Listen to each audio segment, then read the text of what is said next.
Alors bonjour mes chers élèves. Bonjour mes chers élèves. Donc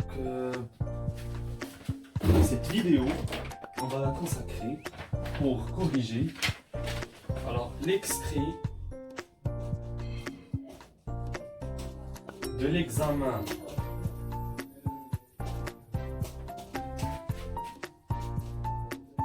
régional 2019. Bien sûr, on a corrigé le dernier exercice, l'exercice 3, et on a corrigé même la partie 1 de l'exercice 2. Donc ici, on va corriger l'exercice 2, partie 2. Donc, je vous lis l'énoncé. Une installation électrique domestique est protégée par un disjoncteur général 20 ampères. La coupure du courant se fait à partir de 20 ampères. On a expliqué ça. Je vous ai dit que le disjoncteur joue le rôle d'un très grand interrupteur qui contrôle toutes les machines électriques qui se trouvent à domestique. Et donc, l'installation électrique comporte un climatiseur, bien sûr 230 volts, 2760 watts. Donc, ce sont les caractéristiques nominales. Un fer à repasser, 230 volts, 1840 watts. Et une lampe, 230 volts, 60 watts. Et donc, l'installation domestique est alimentée par une tension efficace de 230 volts. C'est-à-dire la tension dans le secteur est de 230 volts. Donc, je vais commencer par la première partie. Avant de commencer à résoudre l'exercice, je dois écrire les données. Donc, données. Alors, on a dans l'installation un climatiseur 230 volts, 2760 watts, un fer à repasser 230 volts, 1840 watts et une lampe. Lampe 230 volts et 60 watts. Donc, je vais vous laisser l'exercice ici. Donc, l'exercice est ici. Vous pouvez relire l'exercice. Donc, l'énoncé de l'exercice. Après, on va répondre question par question. Alors, une autre chose à noter, c'est que la tension dans le secteur dans cet exercice est supposée U est égale à 230. Généralement, c'est 220, mais dans l'exercice, on va rester dans le cadre de l'exercice, c'est 230. Et bien sûr, je sais que l'intensité du disjoncteur Imax, c'est combien? C'est 20 ampères. Très bien. Donc, dans ce cas, on va commencer à répondre aux questions. Et donc, on va commencer par la question numéro 1. Donc, question numéro 1. Calculer l'intensité du courant électrique passant dans le fer à repasser lors de son fonctionnement normal. Pourquoi on a dit le fonctionnement normal? Parce que ici, on vous donne les caractéristiques nominales. Et donc, c'est ça, 230 volts, c'est... Donc, je parle du fer à repasser. Donc, 230 volts, c'est la tension nominale. Et 1840 watts, c'est la puissance nominale. Et donc, dans ce cas, le fer à repasser consomme 1840 watts. Lorsqu'il est soumis à une tension de 230 volts, lors de son fonctionnement normal. Très bien. Donc, calcule l'intensité du courant électrique. Donc, calculer I. Alors, l'intensité du courant électrique. On a P est égal à U fois I. La fameuse relation de la puissance. D'où I, c'est P sur U. Et donc P du fer à repasser, c'est 1840 watts divisé sur 230, la tension du secteur. Et donc, la puissance c'est en watts et la tension c'est une volt. Donc, ça va nous donner l'intensité du courant électrique en ampères. Et donc, je prends ma calculatrice. Donc, 1840 divisé par 230, c'est 8. Et donc, l'intensité est égale à 8 ampères. Très bien. On vous demande d'en déduire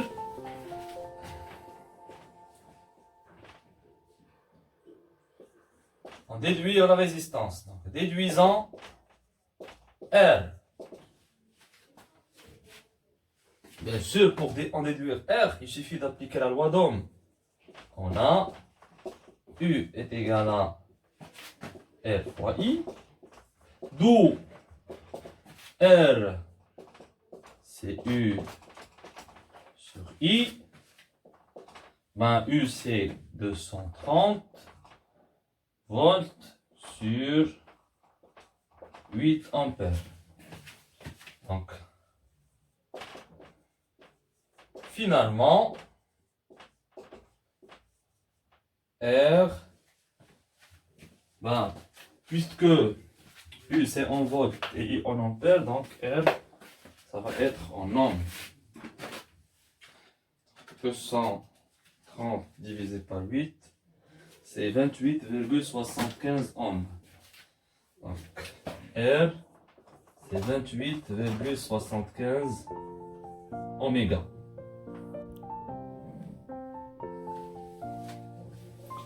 Et donc, la question numéro 2. Passer à la question numéro 2.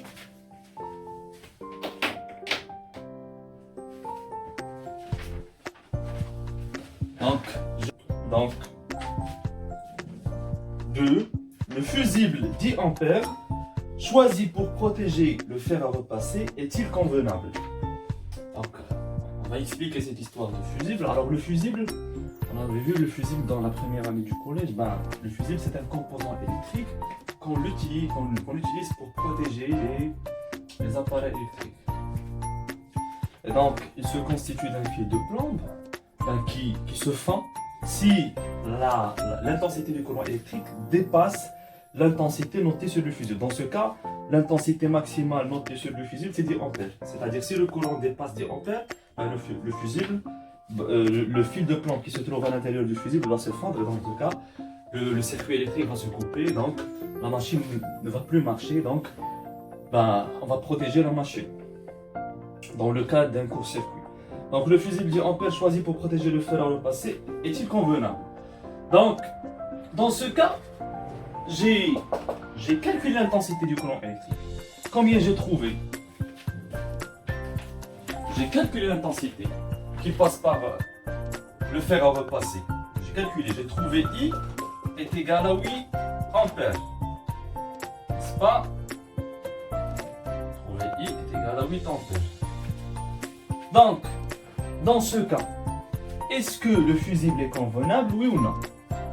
J'ai dit que le fusible, la valeur maximale de l'intensité notée sur le fusible, c'est 10 ampères. C'est-à-dire, si l'intensité dépasse 10 ampères, ben dans ce cas, le fer à repasser ne va plus marcher. De 8 ampères est inférieur à 10 ampères, c'est-à-dire l'intensité notée sur le fusible. Donc, dans ce cas, je peux écrire, que le fusible est convenable. Fusible est convenable. Pourquoi? Parce que l'intensité normalement nominale qui va passer par le fer repasser doit être de 8 ampères. Et dans ce cas, 10 ampères, je peux l'utiliser comme fusible. Très bien. Si je trouve par exemple ici 12 ampères, ça veut dire que ce fusible n'est pas convenable. Pourquoi? Parce qu'il ne va pas nous aider à protéger notre appareil électrique. Donc, la question numéro 3. Question numéro 3. Question numéro 3.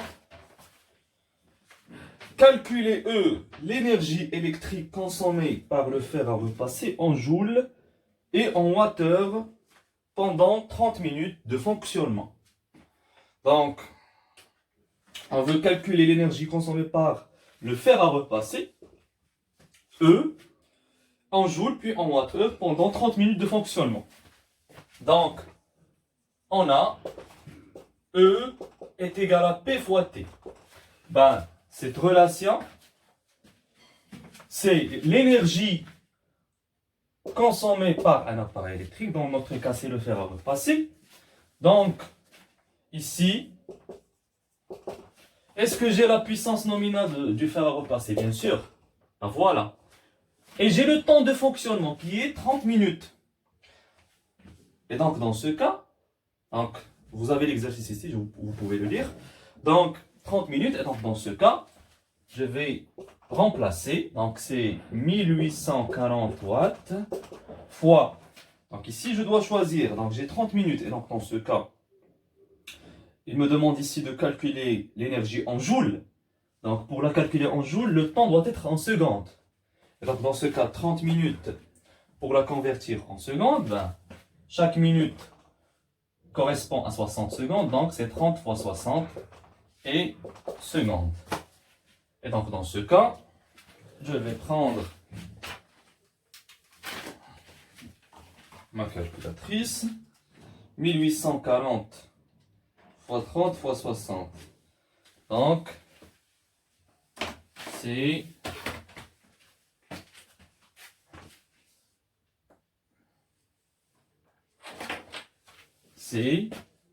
3 312 000 joules. On peut l'écrire d'une autre façon. E, c'est combien? Donc ici, j'ai 3 millions. C'est à peu près 3,3 fois 10 à la puissance 6. Et donc, dans ce cas, je peux dire que l'énergie, c'est à peu près 3,3 mégajoules. Parce que 1 mégajoule, c'est 1 million joules. C'est 10 puissance 6 joules.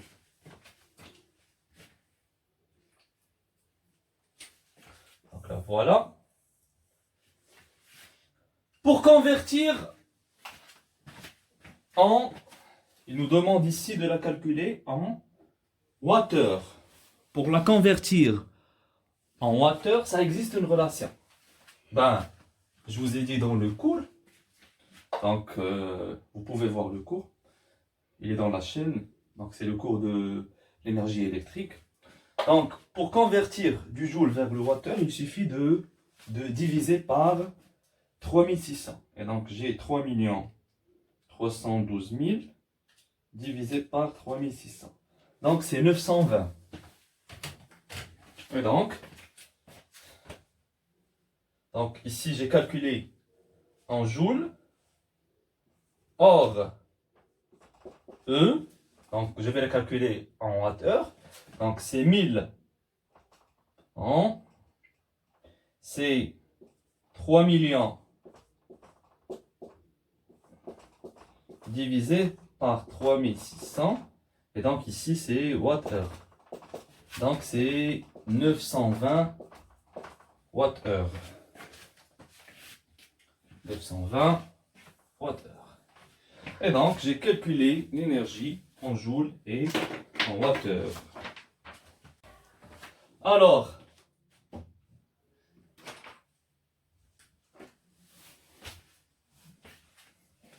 donc, question 4.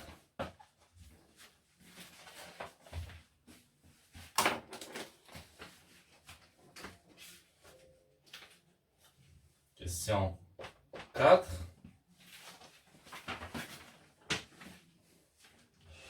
Les deux autres fusibles sont-ils convenables pour protéger le climatiseur et la lampe? Justifiez votre réponse. Donc, alors vous avez le schéma, donc vous avez le disjoncteur, vous avez les fusibles. Donc vous avez, alors pour protéger la lampe, on a mis ici un fusible de 0,3 ampères. Pour protéger le fer à repasser, un fusible de 10 ampères. Et pour protéger le climatiseur, un fusible de 10 ampères aussi. Donc ici, on vous demande est-ce que les fusibles sont convenables. Donc dans ce cas, pour savoir, il faut calculer l'intensité du courant électrique qui passe par le climatiseur et par la lampe. Donc je vais ici, alors je vais écrire calculer I1, entre parenthèses, intensité du courant électrique qui passe à travers, je vais commencer par le climatiseur. Et donc dans ce cas, j'ai la puissance et j'ai la tension. Donc on a, je vais appliquer la règle directement. I1, c'est P1 sur U1 sur U. Donc P1, je vais noter que c'est la puissance nominale du climatiseur. Et donc dans ce cas, c'est 2760 watts sur U qui est de 130 watts. Donc, je prends ma calculatrice. C'est 2760 sur 230 volts. Donc c'est 12 volts. Pardon, c'est 12 ampères. 12 ampères. 12 ampères. 12 ampères. Donc la question qui se pose, est-ce que ce fusible que j'ai utilisé, donc, que vous avez ici dans la photo, donc est-ce que le fusible de 10 ampères est suffisant et convenable pour protéger le climatiseur? Bien sûr, c'est non. Pourquoi? Parce que l'intensité nominale dépasse l'intensité Imax notée sur le fusible. Et donc, il ne peut pas le protéger.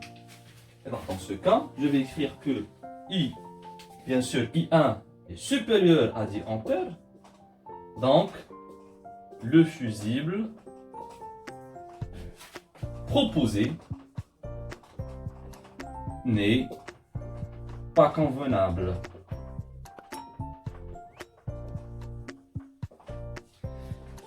Alors, calcul de I2. Bien sûr, I2, c'est l'intensité du courant électrique qui passe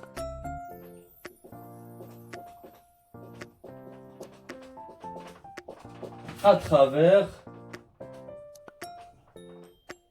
la lampe. Et donc ici, on va appliquer la même règle. Donc on a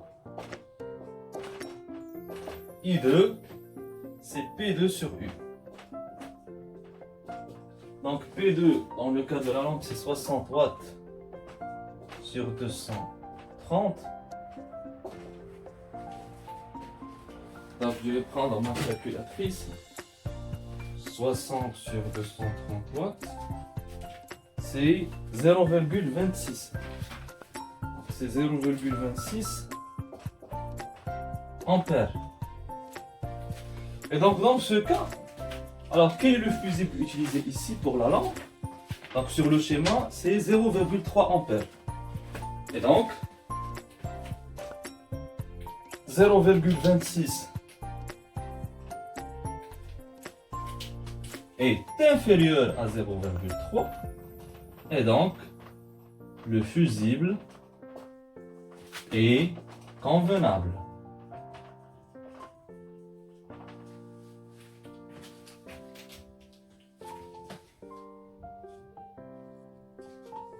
Donc on va passer vers le dernier exercice.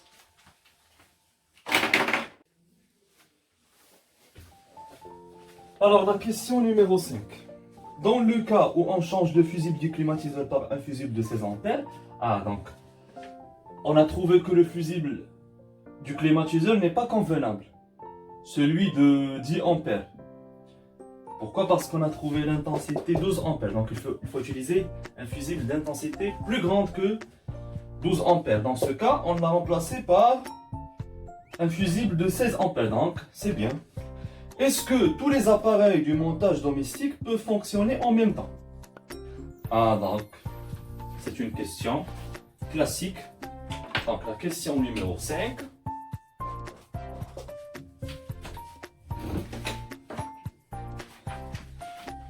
Alors, toujours, lorsqu'on vous demande est-ce que tous les appareils du montage domestique peuvent fonctionner en même temps, donc, c'est clair, on va calculer la puissance maximale du montage, c'est-à-dire c'est la puissance que le disjoncteur peut supporter.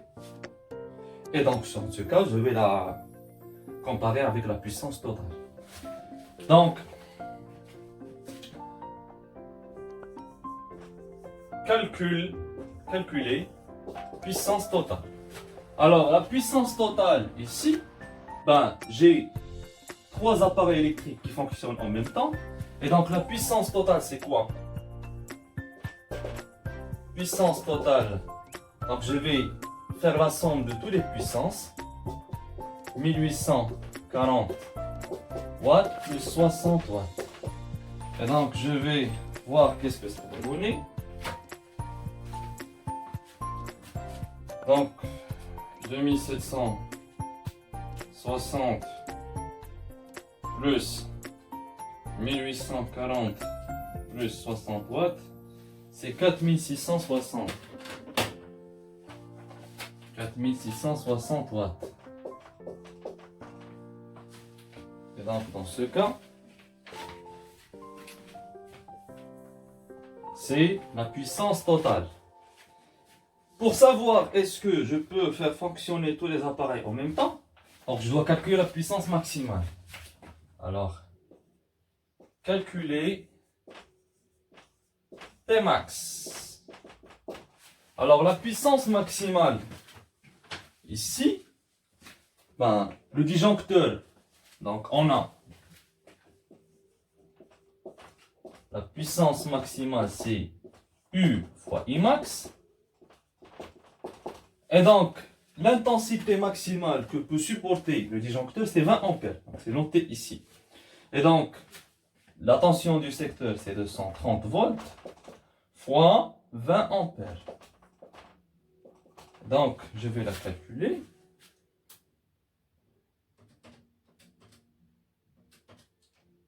Donc, c'est 4600. C'est 4600 watts. Et donc, vous pouvez remarquer ici que la puissance totale est supérieure à la puissance maximale. Donc, on ne peut pas faire fonctionner tous les appareils en même temps.